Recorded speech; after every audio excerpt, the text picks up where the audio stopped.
Good afternoon, everybody. A couple of minutes have gone, so just about to start the Cybersecurity Partners presentation for the Leeds Digital Festival 2022, and this is about anyone can get into cybersecurity, and that is you really can. So just as a bit of admin at the very beginning, Natalie, the organizer, has set up a poll that we'd like you to respond to regarding what position you are currently in regarding cybersecurity. Of the four options, please choose the one that is most applicable for you. And although I'm going to cover all of the aspects relating to that within this presentation, there will be, I can tailor it depending on what the responses are. So I'll just get that prompted in a minute or so. So some responses would be ideal. Quickly jumping in. So this presentation is about cybersecurity. It's something that obviously we as a company like. It's what we do on a day in, day out. But we appreciate there are lots of people who want to get into the market, and also there are lots of requirements for getting new resources and upskilling a lot of people. So I just wanted to quickly go through the ways and means and how we can do it.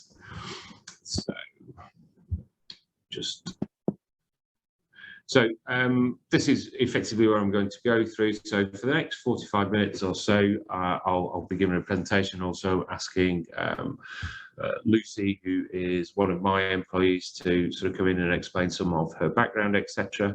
But if you do have any questions as we're going throughout the presentation, please drop them in the chat. Natalie will collect them, and we'll have a Q&A session right at the end. So yes, please put that information in there. So introduction, what we're talking about. So bit of a first introduction for myself. So I am a director at Cybersecurity Partners, and the reason I wanted to hold this event is for two reasons, really. The first one is that we recognise from all cybersecurity companies and skills that we need to encourage new talent into the market. We need to get diverse views and opinions. And we also want to try and bust the myths effectively as to what sort of person needs to come in and what skills we're actually looking for.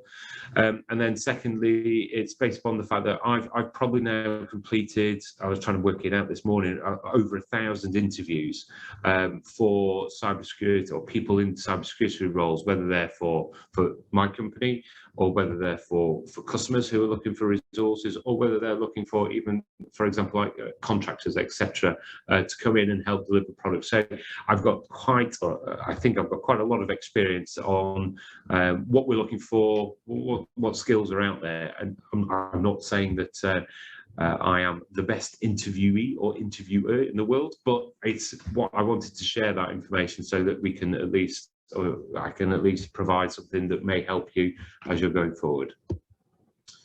So firstly, the market and skills. I'm just going to cover the market and what's needed now. From a report perspective, these figures are taken from 2020, so just before the coronavirus lockdowns, etc.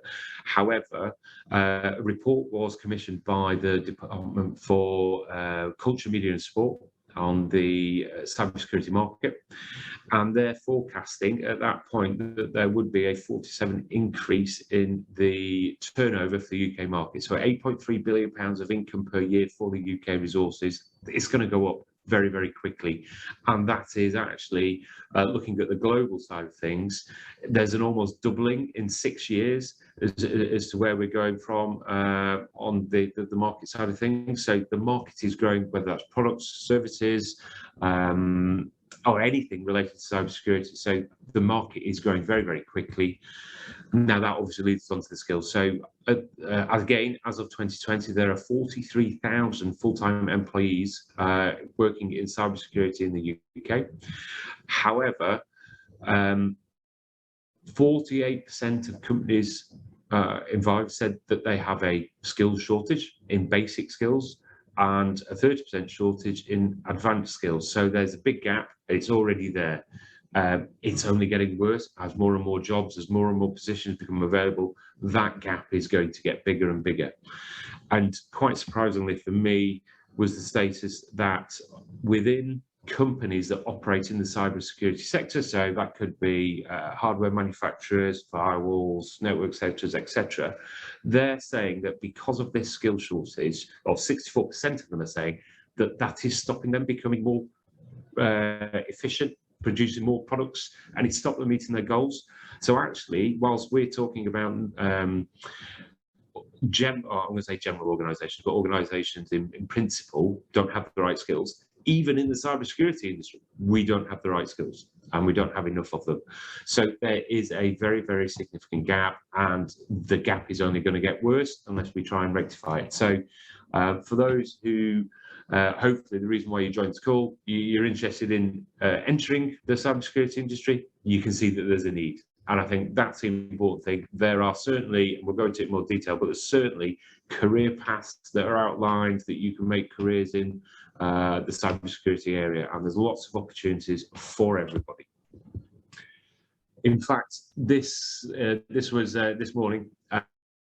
So I keep updating my slide deck at the last minute, much to Natalie's annoyance. But I had a quick look on 2 resource websites, Indeed and Read, and just typed in cybersecurity. A lot of our work can be done remotely, so I didn't restrict it to geographical locations. But as you can see from that, there are close to 2,500 cybersecurity vacancies that are currently unfilled that are actually on the Indeed and Read, the 2 that I chose at random. That is a lot. I did have some figures from the last time I did this in April 21, and that is, you know, over 1,000 more in the case of Indeed, more vacancies. So people are entering the market, but there are so many more positions becoming available. And what type of roles are they looking for? So again, this is one of the myth-busting stats. You know, the cybersecurity person is a penetration tester, a hacker who sits at home but actually decides they want to do a good job. You know, that is completely false. I don't want to go too much on it, but I do want to expand on the fact that from a cybersecurity perspective, you've got to think about the technical and the non-technical skills. You do not have to be a programmer to be a cybersecurity specialist. I'll just say that again. You know, there are lots of skills that exist that can be used within the cybersecurity industry that mean you do not have to be technical. So looking at the majority of the roles out there at the moment, to be transparent and honest, relate to developers for what we call DevSecOps, etc., but also SOC analysts and managers and security engineers. So there are a lot of roles out there. However, there are also significant number of vacancies relating to risk management, audit and assessment, compliance, certification, security, project managers. So, you know, project managers in one particular area could quite easily transfer into the cybersecurity industry space. They still need those same, you know, skills, project management side of things. So sometimes when you look at the roles, for example, an incident response manager, again, if there's, let's say there's been a hack, but sometimes the people that you need to be able to respond to those incidents aren't just the technical people. You need somebody to coordinate, you need somebody to bring everybody together, manage the actions. That is a role that could be technical or non-technical. And there is a big spread of these roles around, and these are all the current roles that are out on the marketplace. The one that I like in particular there is social engineering. You know, so sometimes that has nothing to do with IT or technical side of things. However, physical security and protection of equipment and sites is essential. And actually, a test to be able to try and bypass some of those controls, physical controls in place, including trying to convince somebody that you're a boss or that you're there for a reason, they're all roles that are needed. So it is definitely a balance between the technical and non-technical side of things. One of the things, and again, this list is based upon the experience that I've got, and I think whether you are going for one of the technical or non-technical roles, just a couple of words of advice from, I think, please do not list just your technical products that you have worked on. Right? For most organisations that I've talked to, it's not, it's nothing to do with the technical side of things. If you look back 5, 10 years ago, security within an application on a phone was just not even considered. We're there now, we've still got to think about it. So actually, when writing either CVs or thinking about how you want to present yourself entering the market, make sure that you list what I call soft or core skills, because they are just as important. In 5 years' time, some of the, let's call it firewall skills, or let's call it network or database skills, they're all going to change anyway. And it's that ability to adapt, to be flexible, to solve problems, to do things in a structured way is actually as important as an immediate technical skill. Yes, you might be able to get a specific role relating to a particular product. That is just going to change so much. I mean, some of the cloud service providers that are out there, their product sets are changing on a quarterly basis. So actually, managing your time, developing your skills, working on your own initiative, and that learn and continuous development are key facts that I would recommend you should bring out. That's what I look for. That's what most organizations look for when it comes to somebody coming into the cybersecurity industry. And again, there's a nice quote that comes from the UK Cybersecurity Council. I'll come back to them in a bit. But cybersecurity needs and welcome people who think differently. If we all had the same mindset, the same profile, we would not develop, we would not continually evolve to counter the threats to our organizations from a cybersecurity perspective. So therefore, I think it's actually the statement that they're saying is a positive side of things. It is, as an industry, needs to welcome so many different skill sets. We can all add value, we can all develop, and we will make the UK a safe place to do business. We will protect our organisation, and we'll get a very good career out of it.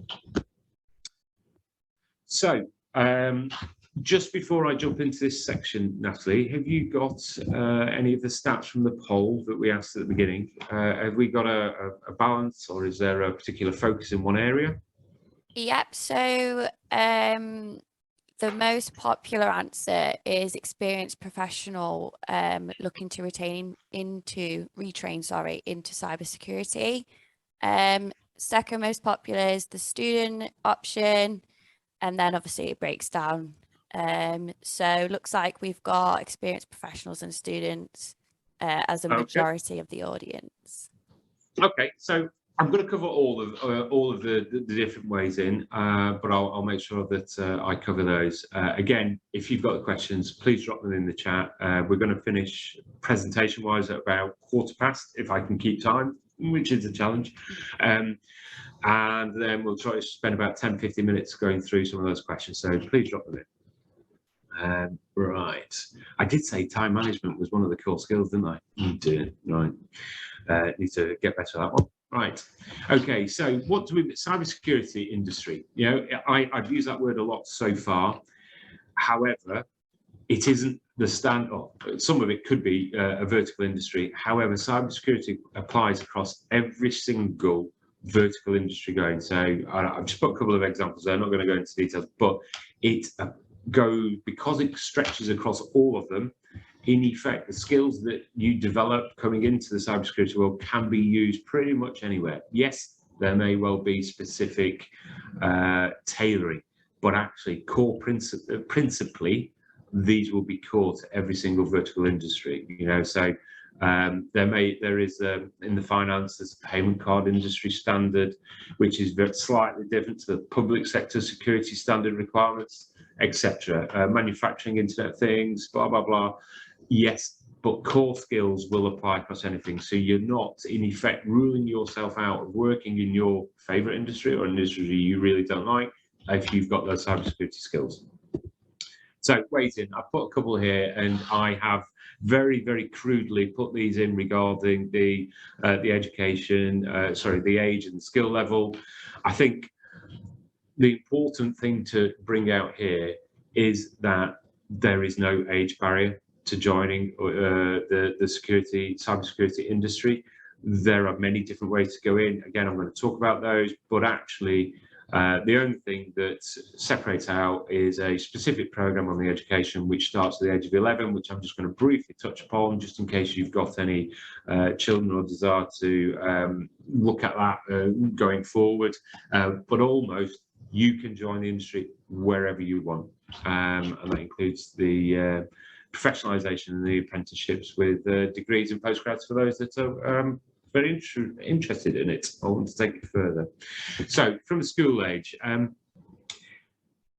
think it is clear to say that the government has recognised that there is a significant gap in the resources, and one of the things that they're doing is trying to encourage bringing in children in at an early point to get them interested, to make them know that it's a positive career as well, not just for sitting in your room hacking as the old image, but then that will help protect the future pipeline for resources to work in the cybersecurity area. So DCMS and NCSC have got some programs together where they're trying to encourage it, or at least explain that there is options.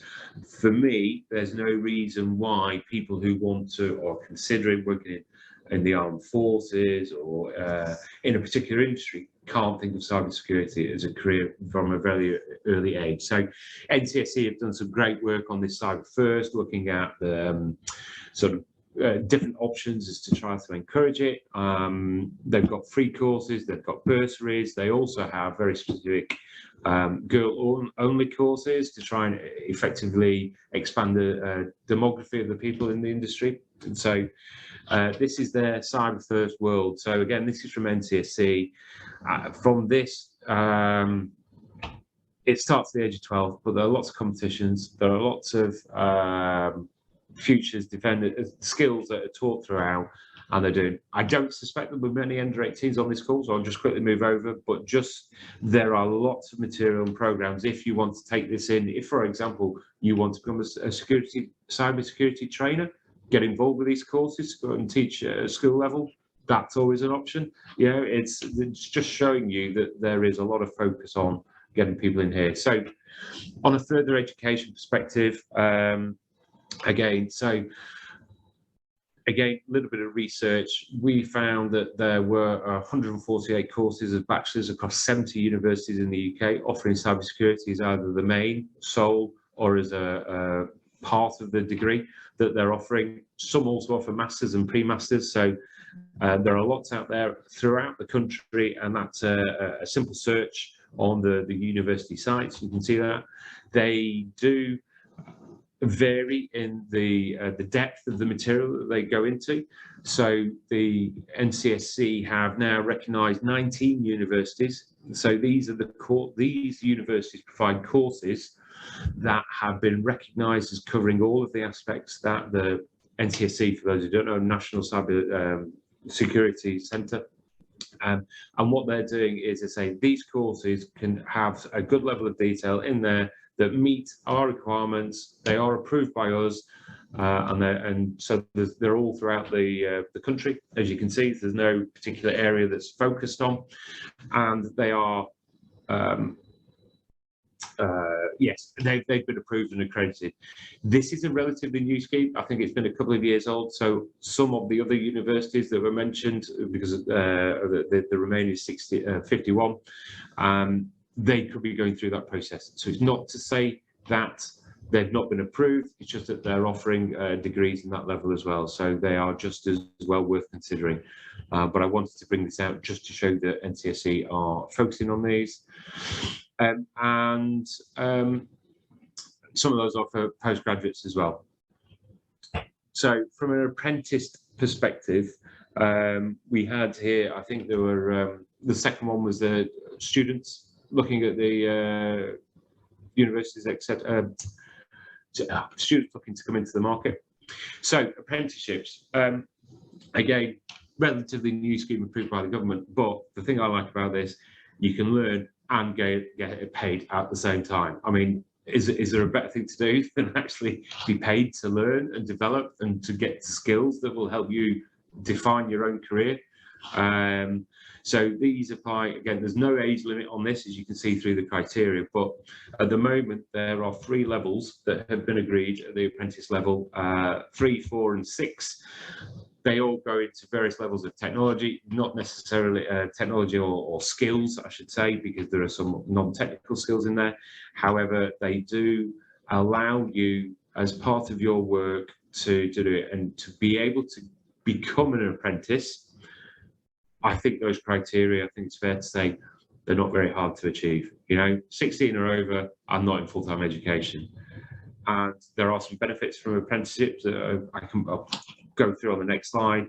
But ultimately, as an apprentice, you get to not only learn the theory behind it, but you also get to do the doing as well. So if you do like the hands-on, you do like the going out talking to people to understand risks, or you do like to do the maintenance of certain IT, actually getting paid whilst learning, and you're going to have a solid grounding to get that career, earn your money, earn the money, the salaries that are available just by working through as you do it. So from an apprenticeship point of view, and the bit I like about this is the fact that it's not just the individuals that can apply. So anybody could log on to the government website and find an apprentice provider that they can actually apply to join. And they will at some point help you find positions if you are struggling, because they'll have certain companies that they work with on a regular basis that will be looking for apprentices. However, and I think from this for me is the best bit, if you've got a job and you're looking to actually get some cybersecurity skills, the employer can apply to take you on as apprentice, for which they get money. So in effect, that you would be continuing working with your company. They will get some money from the government, which they can then use to help pay your salary, but they also get the benefit of the additional skills that you're going to bring into the organisation. So a couple of options that come with it. I mean, again, there's lots of information on that government website related to the applications, but and the level of funding may differ per the local area that you're in, but there is money available that they can use, and the company wins from both of those. And the options for the apprentice schemes are, you can do a mixture of the training at work, i.e. through online courses, or you can have specific training that's done on the site of the apprenticeship provider.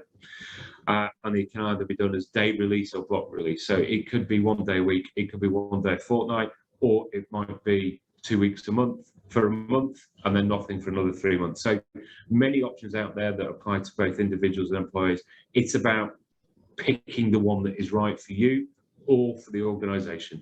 And the approved providers, you can see that as you get up to cybersecurity level 6, which is quite a skilled level, the training becomes less because it is more specialist training.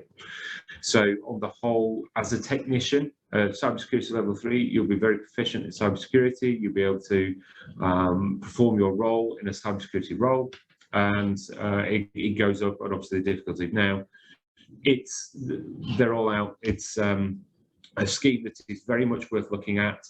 Even if you're a student coming out, you might not have the ability to get the job that you want immediately, or there might be a hole. There are so many positions open for the cybersecurity apprenticeship. It could be worth doing that, because then you can gain those skills, you can gain that hands-on experience that you can then put in your CV and then strengthen your core skill set. So there's certainly an attractive set there. So retraining. So if you want to reskill in cybersecurity, and I think this was the most popular option nationally, if I remember correctly. So there are hundreds, and I mean hundreds, of boot camps across the country that are offering training courses online or in present, full-time, part-time, whatever option you can think of. There is a boot camp out there, and they focus. There are cybersecurity specialist ones, But on the whole, there's more in the digital and the coding side of things. Cybersecurity ones do go into a great level of detail. It is about trying to give you as much knowledge as possible in a shorter time frame to make the most of the skills you've got. And I think that they are a good starting point. So in a moment, I'm going to introduce you to Lucy, who is a reskiller. However, once you've got these skills, you are certainly in the cybersecurity space a lot more marketable. But it's exactly the same as a driving test. It's you've passed, you've got those, and it's about building on those. And you will go on and you'll be able to get the jobs and then actually develop and continue to develop. So the continuous development points of view I'll bring in later. They're for professionalization. However, of these boot camps, there are, as I say, too many to mention in particular, and a lot of them will offer different funding options, whether you pay for it up front, whether you pay for it over time, whether you get a loan to pay for it. They might be free. There's lots of the courses. I think if there are people that are interested in identifying any of these, the free courses or boot camps, let us know, and we can always share that sort of information with you. So now I'm going to, at this point, introduce Lucy. So I'm going to just stop sharing for a second. So Lucy, thank you for coming off mute. No, yeah, I don't have to say that one. So as way of introduction, Lucy is an employee of Cybersecurity Partners, and she came through the reskilling. So just by way of introduction, Lucy, we're just going to have like a 5-minute chat so we can understand how to reskill. But could you just give a bit of background as to what you're doing, what made you, and so where you are from a reskilling perspective? Okay. Yeah, a couple of years ago, I would have ticked that experienced professional looking to reskill box. I have had at least one, possibly two previous careers, depending on how you count them. And I came into cybersecurity because I have young adult children, and I took my youngest to a university open day. He wanted to, and now is, a software engineer. We went to Birmingham, and I don't know if you've done that, but they typically do a lecture on the subject. And in this case, the lecture was about cybersecurity, and I thought, I could do that. That's absolutely fascinating. It took me a little while to find the right route in. I didn't want to do another degree. I already have one, and that would be a big time commitment. And given that I am over 60 already, I thought that might be leaving it a little bit late. So what I did was a 4-month full-time online remote training course. I don't know if I'm allowed to, I don't know if I'm mentioning the name of the company. Yeah, you with, yeah. I did mine through a company called Caps Lock, and I was one of the first full-time cohort, and I started that about 18 months ago and joined CSP when I finished that, so 14 months ago now. What to say about that? What did you think? So what was your thought processing for choosing Caps Lock? I didn't want to do another degree. I wanted to do something short and sharp that would make me employable. And Caps Lock offered the opportunity to put myself through some certifications, exams, in order to demonstrate that I had acquired some skills during that time rather than self-study. There are people who can do that and can build labs and do all the technical stuff themselves. There's lots of online learning that you can do, but I wanted some sort of external certification that said, yeah, she's got the stamp. I love to learn new things, so that was another motivation for A, changing career, and B, going into cybersecurity, because as Robert said, every day's a learning day. There's always something new to read about or to learn. I'd like to reiterate Robert's point about it not all being about the technical aspects. The course that I did, we put into teams, and in my team there was me, who has some previous business experience. There was somebody who'd worked shopfront retail. There was a man who'd run his own business doing events management. And in the other teams, there were police dog handlers and chefs, jewelers, a ballet dancer, a complete mix of people, but everybody brought different skills to the table.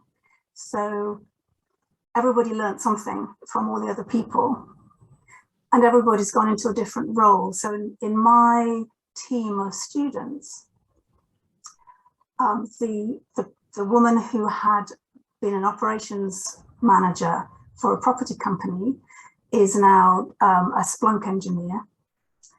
The events director who ran his own company is now working in sales and business development in cyber. Something you didn't put on your list, Robert, is cybersecurity sales or marketing, cyber marketing, or even cybersecurity recruitment. Some people went into that. So we didn't all go into highly technical roles, but some people did. And those were not necessarily the people who'd come in with a technical background. So it's up to you, really, what your interest is and where you want to go. So just from the boot camp experience that you had, was that based upon a set criteria? Did that meet your expectations? Did you get everything you wanted from it? Is it because sometimes boot camp can sound a little bit off-putting, a little bit, sort of away from it. So I'm just wondering what you think. Okay, so the criteria to get into it, that was you asked me about 5 questions in one there, Robert. The first one was about criteria for entry. And essentially, I think they were pretty much like the apprenticeship. You had to have a laptop that you could do the studying on because it was remote study. You had to be pretty fluent in English in order to be able to get the most out of it, but you didn't have to have any technical knowledge. There was some pre-work to do, which gave everybody the sort of grounding in some of the terms and what it might be going to be like. But the actual course itself was very much team-based learning and problem solving. So instead of learning the skills in order to solve the problem, it's here is the problem. What do you need to be able to do to fix the problem? So it was more about how you were going with your team of your diverse team. How were you going to pull together to find out what you needed to know in order to solve the problem? And by doing that, you learned the skills. So in effect, it's through that teamwork that you get to see other people's opinions, other people's views, because there was a lot of discussion. Angles. Yeah. And so you got your certifications, you successfully went through. How did you then enter into the cybersecurity market? Obviously, I know the answer to this, but for those people on the call, so how did you go about it, and have you found it an easy transition into the industry, or is it difficult? How was it for you? Well, I was very lucky in that Caps Lock offers some career support in polishing your CV, doing interview practice and doing some coaching to find out what direction you might want to be in and pointing you in the right general direction. I did do cold applications, as it were, just sending my CV off, which can be quite demoralizing because you don't always get an answer. And this is that's not just a cybersecurity thing. That's a big company thing. You send off loads of applications and you hear absolutely nothing. The interviews I found to be interesting. Sometimes they ask questions that I hadn't even thought of before. And it had been, quite a long time since I'd done interviews previously. But on the whole, people were very supportive and very welcoming. I was anxious before going to look for a job that I would be seen as being too old in my 60s to find yet another job, to change my career yet again in a different direction. But I haven't found that to be the case at all. That's good. That's good to know. So it's, no one profile for entering the market. You don't have to be young. It's about those wide range of skills that you pick up, or that you either develop as you're going along, or you've picked up throughout previous careers. The thing that I find to be particularly interesting is the continual learning. And you mentioned it on one of your slides. And not only is that interesting for me because I love to learn, but I think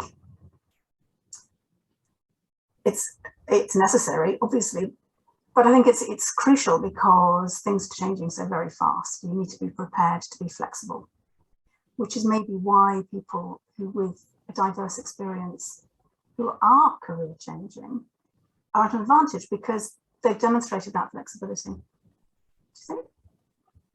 Okay, and so just one last question for me then. That based upon that continuous learning conversation or statement that you said, have the skills that you've picked up within the boot camp, have you developed them? Have you enhanced them as you've been working? Is it, so I'm thinking here from an employer perspective, it's that ability to say, do you have that finished article recruitment, or do you go for somebody who's going to continue and learn? So the skills that you've learned on the boot camp, have you felt that you've developed them, and that you're giving more to your employer? That's another whole bundle of questions there, Robert. Okay, the skills coming out of the boot camp are a great foundation, I think. Some of them I've not polished, I've not kept up. So the tools that you need to be an incident responder, or the tools that you might need to be a pen tester, I'm not doing that work. So I've not continued to enhance those, though I have still done some technical labs because I just enjoy doing them. But I have done further training on my own and through my company in skills that are relevant to the work that I am doing. If that makes sense. Yeah, no, that you've answered 8 of those questions, and I only asked 6. So no, well done. Right, okay. Is there any last word that you want to give to the people on the call who are listening in? I'd say if you're interested, do it. Nice way to end it. Thank you, Lucy. I'm not going to cut you off, so just in case, I'm going to go back onto the screen share so we can talk through. But again, if you've got any questions, just drop them in the Q&A slot, and then if they're for Lucy, sorry, Lucy, I didn't mention this beforehand, you might get a couple of questions, but at least you can, you can see where they're going. Again. Right, okay, so I'm assuming my presentation's back up. So I'm just going to quickly go through the professional training. So the government has sponsored, in effect, a UK Cybersecurity Council. So there were lots of different organisations that were offering different sort of qualifications, different paths, etc., regarding cybersecurity, and they wanted to try and bring these up. So there was a joined up approach. So the UK CSC is made up of all of these companies, some which are not companies, organisations, some of which you might be aware of, etc. But they all offer or had offered some sort of cybersecurity path, qualifications, etc. And what the UK CSE are doing are making it a chartered profession.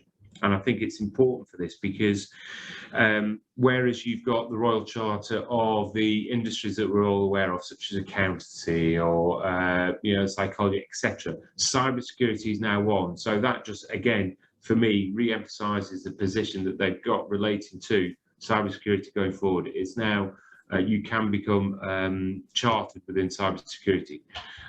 So these are all the people that formed on the board. That's relatively new. I think it's within the last 2 years. And what I've done here on the next slide, I've just picked a couple of them because they are their own individual membership bodies, and they've got career pathways. So I'm just going to use the CISEC, or Chartered Institute for Information Security, in here for now as one example, 2 more coming up. And what they've done is, once you are shown you're interested in. You might have done a boot camp, you might not be, you might already be working in cybersecurity, you might be in IT.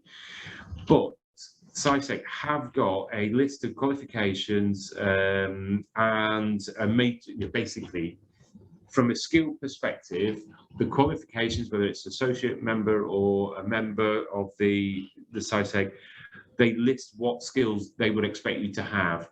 So as you can't see this in detail, it is worth looking at because it does identify the technical and non-technical elements that a cybersecurity consultant or a cybersecurity professional can use.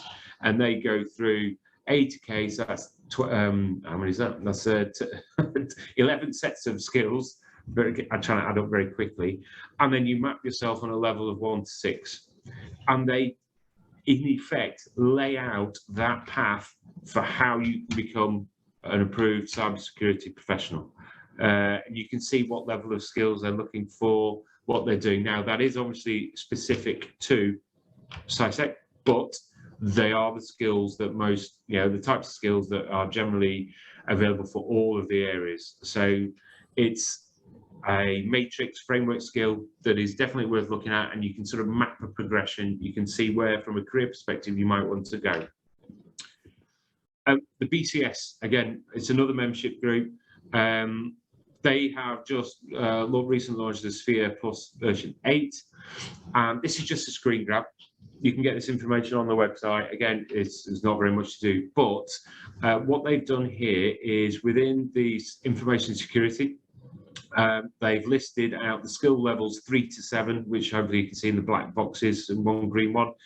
And then they show you what qualifications are out there and who offers those skills. So, for example, for level 4 within the Sphere, which is the sort of the standard skill level and experience level, they're telling you which exams you can do to certify yourself against those levels, so it lists all of the different qualifications, all of the different skills, the guidance related skills. It's a great thing to look at because you can actually again start mapping out the courses that you want to do, the skills that you want to enhance, and see which organizations, which exam bodies can be used to do it. So that's a good one. And then ISC squared, just use that one again as an example.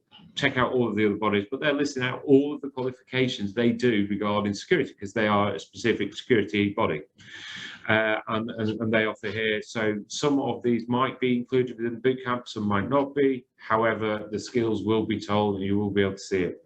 And I think just before I wrap this up, one of the benefits of joining any of the organizations is that given what they offer, they're offering to people who join are, for example, seminars, free webinars, free events, conferences, etc., where they'll talk about cybersecurity. There'll be newsletters, there'll be all different types of communications where you can see the latest industry developments, you can see the latest legal changes, you can see the latest threats, everything regarding the job. And that's what they're doing to show that from a continued professional development point of view, you can actually see where they're going and how you are developing, how you are progressing. And ultimately, I think going back to what Lucy said, how you can evidence that you are very employable, and then you can get some the nice career and the associated development and, let's say, money that comes with those skills as they're going along. So yes, there's lots of tools out there that can be seen.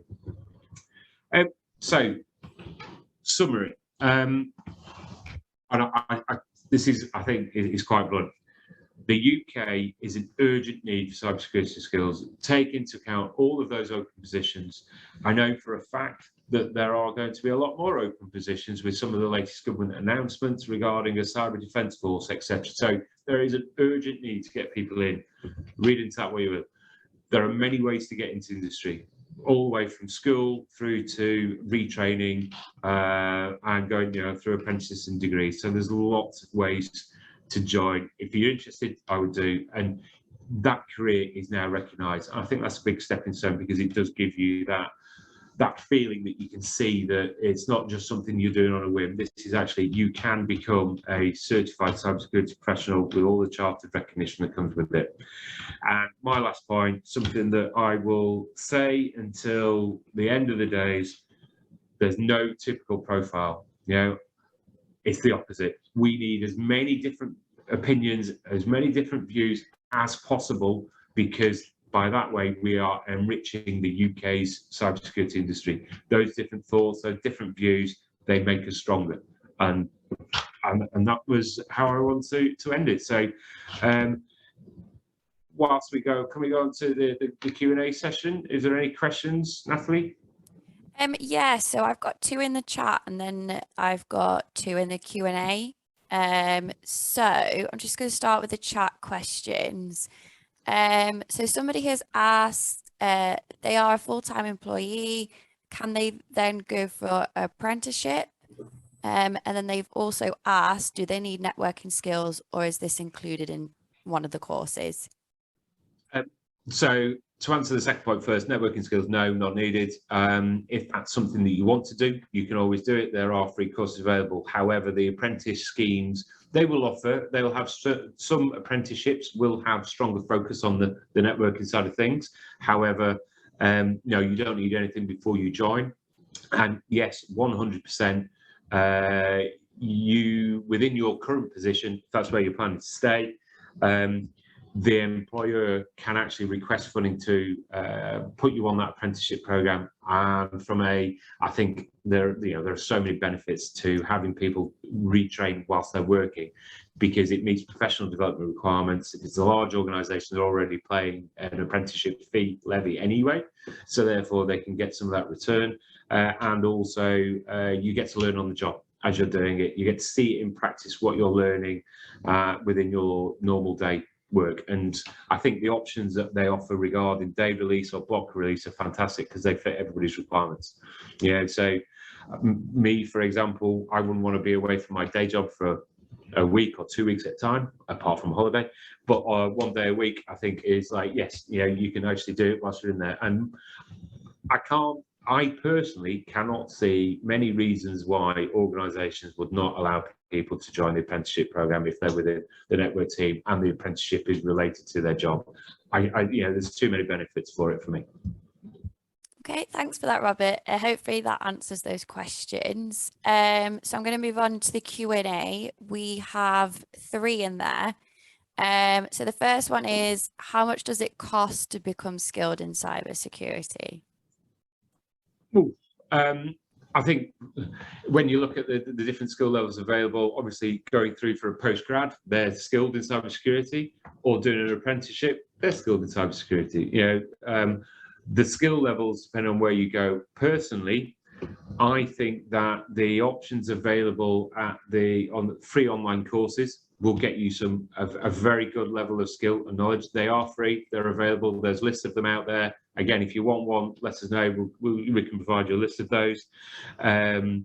The apprenticeship schemes obviously are aimed at, sort of the employer will pay a lot of it and where you're going. But I think if you're looking at the certifications that come out the back of it, so the ones that are asked for regularly, there are certainly some certifications that you can get at very low cost, because they're just proving the experience that you've got, and you can use those career paths to just go through the certification process, i.e. yes, I do this, you can interview me and interview my boss, etc. So they're cheap. But if you want to go for those external examinations that, for example, like the ones I showed on the ISC squared list a couple of slides ago, they can be a couple of £100. I think there are some that even go up to about 500 once you take into account fees, etc. If you look at it, yes, organisations do potentially look for that certification as it comes in. However, you can get a lot of skills that are outside of that certification. That is just an exam at the end that you're paying for. So you don't need to go the expensive route. You can get the experience, you can get the skills without doing the exams. Okay, thank you. The Q&A is really filling up now, Robert. So I'll make my way through, and hopefully we've got enough time. Was that a hint? Was that a hint for me to answer the questions quickly? Maybe. Are there any for Lucy? There is actually. I can go to Lucy's one and then go back to the others if you like. Yeah. So Yeah, Lucy, someone has put, James, sorry, has put, I'm due to start Caps Lock on Monday, so congratulations. Do you have any tips, advice that would help me become as employable as possible on completing the course? Oh, hi James, you're going to love it. It's going to be hard work, but it's going to be great. Tips on becoming employable. I would say Caps Lock will help you enormously. They have a growing team on how to help you become as employable as possible. And the certifications will help for sure. I would say rely on your team. So I think I mentioned earlier, you put into teams with different experiences and different skills and different viewpoints. Your team becomes absolutely essential to help you develop, basically working together throughout. So rely on your team and enjoy it, honestly. I mean, tips to become employable, LinkedIn. Sort your LinkedIn profile out. And if you're up for it, start posting early. I think there's hints and tips on that, and I agree with you. I think they'll have a great time at Caps Lock. I think the only thing I would add to that is that don't forget about those soft core skills that I mentioned. Just because you can actually go off and program a database, or you can look at a network, make sure within your CVs as you're applying, effectively outline the fact that you can develop, you can enhance your skills, and that you are willing to learn and put the hard effort. And those are soft core skills that the cybersecurity industry needs just as much as it needs an ISO 27000 lead auditor or a CIF certified or whatever certification. Fab. Okay. So the next question. This is anonymous. So are information system degrees useful to get into a cybersecurity role? Information system degrees? Mm-hmm. Yeah. Yes, yeah, definitely. I mean, it's the whilst there is a balance between the technical and the non-technical, and I came up just to be out, I came up through the risk route. So I did a bit of programming before, but that's not where my first step really into the core cybersecurity side of things were. The information system, it will give you a grounding. If you understand how the network works, how the systems, and I think if I'm looking at the way that the world's going, how the applications are used, how the applications are developed, how they're tested, they're good core skills that need to be known. So yes, I tried to speed that one up. So apologies if that was a brief answer. Thank you. So we've got another question here. This person is based in Australia, so we'll try and answer it as best as we can. So I work as an IT systems analyst and have no experience in cybersecurity, but I'm very interested in it and have had no exposure to it at all. Would you recommend I can do what I can do as a starting point? And they've just put example, work shadowing, short-term courses, apprentice, that sort of thing. Yeah, yes, what would you recommend? There's no wrong starting point, or you can start from anywhere. Whether you've got zero skill to lots of skill, you can enter the market wherever. Whether it's a retrain or coming in with zero cybersecurity knowledge. Yes, I would suggest that from a background perspective, you might want to look at the career pathways. And I know that the SciSec is UK based. You might be able to see that, or at least get some information from there that you can see what sort of skills are being looked at. But definitely on the look at the free training, just become aware of the terminology, and then yes, go and ask for the work shadowing or just seeing how people do it. It's always a good place to do it. And you may even suggest to the person that you're shadowing that there might be better ways to do it, but I'll leave that between you. Thank you. So a nice comment on this question for you, Robert. A really informative session. Thanks. So as well. We've had some in the chat. Thanks everyone for giving us some nice feedback. So this question is, are there many career opportunities in the Yorkshire region and or remote? Yes, so long story short, there definitely is. From a remote perspective, nowadays a lot of us can work remotely without giving away specifics. We are a Leeds-based company, but there are some of our staff who don't work in Leeds, but just travel up for meetings when we actually want to be face to face.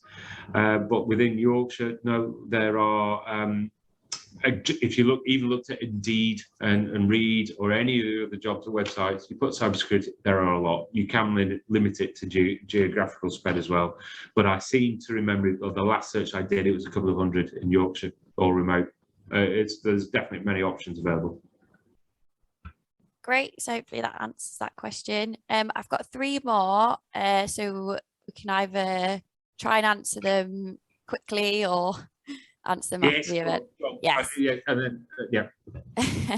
So next question, I have a degree in cybersecurity but have a 4-year gap where they haven't worked. So how do I develop confidence? Well, so with the degree, well, it doesn't matter which degree, but actually, given the fact that you've got that cybersecurity, yes, things have developed in the 4 years. From a confidence perspective, you've got that core level, well, more than a core level of understanding. You've got a deep level of understanding of the skills that are needed. There are lots of positions out there, and I think choosing an organisation that fits you and will allow you to grow is the better way to do it. It's not personally, I've not found it an industry or where you can't actually grow. You do not know everything. I've been working in the industry for 20 odd years. I'm still learning. I'm still going out finding new technology enhances. So there's lots of things, from over the last 5-10 years, it's been everything turning from on-house or in-house software to on-house. And it's just that willingness to learn, showing that you are committed to helping the organisation that you're working for to understand risk, manage risk, implement solutions to do it, and can actually articulate that. So I would say, it's a tough one. I think it's just find the organisation that fits you. There's lots of jobs out there, and I think you'll have that, but make sure that you express those technical skills in the degree perspective, but also some of the softer skills that you've got as well. Fabulous. So we've got another international comment here. So is there a way someone from Canada who has been taking education through platforms like Try Hack Me and With You With Me programs able to find a way into one of these programs? I'm assuming they mean courses, and it says I'm willing to move to the UK. Okay, so the sort of the skills that you're doing on the online resources, the Try Hack Me, etc., they're good things. I think the apprenticeships definitely are only for UK or based in England. I think I've got an asterisk on it on the side. You've got to work in England. However, a lot of the larger organisations are still looking at. I know that there are big consultancies looking for cybersecurity roles that may be willing to help or sort of to offer those opportunities. But there are also lots of job websites that will show there, and I think unless you are specifically looking for let's just say top secret government stuff, being able to move, that would require a level of clearance, there are many jobs out here, and people would be coming on. So from a course perspective, have a look at the courses and do those as a structured way, but the Try Hack Me, etc., is that's a good starting point. So hopefully that answers that one. So I've got one left in the Q&A, and then I've been sent one separately as well, which I think we should do because it's a different perspective. So this one is probably for Lucy to do with Caps Lock. So someone has asked, how much does it cost to join Caps Lock? I'm assuming this depends, but Lucy, if you want to answer that one. I did actually look up the latest fees for Caps Lock this morning because I wondered if this question would come up. Caps Lock offer a full-time course, so that's 16 weeks. Monday to Friday within school hours. So if you're a parent with school-age children, you can fit it in around the school day, plus some homework, or a part-time course, which is evenings and some Saturdays, to work around if you already have a job. Either of them at the moment, this is going to sound like a big number, costs £7,500 plus VAT. Okay, but there are multiple ways of funding that. So you can either just pay it if you happen to have the money, or they will help you set up a loan arrangement with specified loan companies to pay back over a number of years, or you can do an income share agreement with them, where pretty much like the student finance works here in the UK, you pay a percentage of your salary once you get a job that pays you more than a certain amount. So I think it's 25,000, maybe it's 27,000. If you earn more than £27,000 in a year, you pay a percentage of that excess to Caps Lock to pay back your fees for a capped number of years. And I think it might be 4 years, but I'm not too sure on that at the moment. So it sounds like a lot. That does include the certification exams.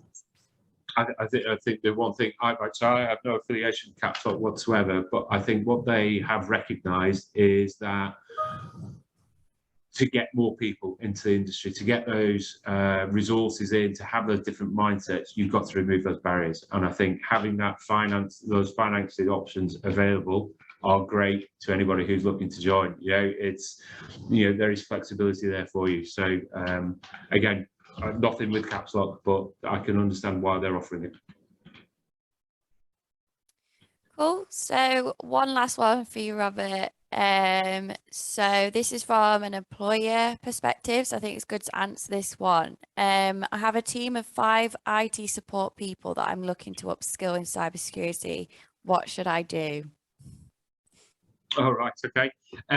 So and I suppose this can apply to individuals who need to try and convince their employer as well. So there are, from an apprenticeship perspective, once you've decided that it's something that you believe will benefit you and your organisation, you can then engage with one of the apprenticeship providers, who will then give you information related to the funding that you've got available and the commitment that you would have to do for the individual employees that you want to do in time. So if you've got a team of 5, you might want to say put 2 through at a time on a cyclical basis, so that you've got the skills in. But in effect, they will be able to list out the commitments that you would need to do, but actually what money you're going to get as well to support this, and how they're going to do it. And I think, from an impact perspective, I would recommend it. It's from a bigger team, a team of 5, that's upskilling as you're developing. It allows you to meet your continuous employment improvement for employees, etc., and they gain the skills that are going to benefit you. So the apprenticeship providers are the ones that will give you that. I personally haven't listed any because there are, I think it's 30, 14, and 7, but they are out there, and there are some that are local to here as well, Leeds as well. Okay, so that's all the questions I've got today. So thank you very much for joining. I hope you found it very useful. If you've got any feedback, please let us know. If there's anything you'd like to see again, there's more information you want, then again, just please drop us a line. Contact details below.